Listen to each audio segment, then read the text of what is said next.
Well, I'm a gun control advocate. I was at the Statehouse last March testifying in favor of all the proposed gun control measures that were before the House that day. I'm also endorsed by the police officers of Barrington and Riverside, and one of the reasons why they endorsed me is because of my support of gun control, because they're in support of gun control because gun control supports them. Now, there are various measures that are so important, but again, I may go over my time in this. I view gun control in the same way as, if you remember the tobacco lobby, for years people said big tobacco cannot be defeated, okay? Big tobacco never loses. They have never lost a lawsuit. Well, it took a small break in that dam, and that small crack turned into a huge fissure, and big tobacco was defeated. I think the same thing can happen with the NRA, but it takes persistent effort to create that first crack in the dam, and I think that's possible. Thank you. Ms. Kassar. Yes.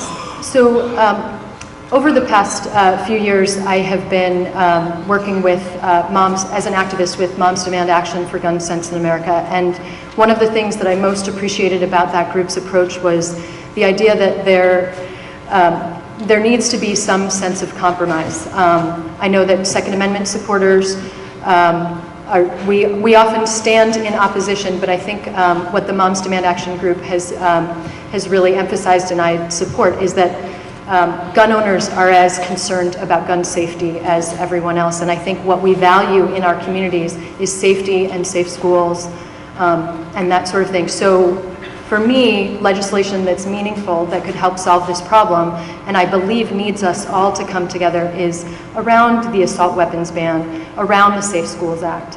I know that those were in play during this past session, but didn't get as much traction as they needed to.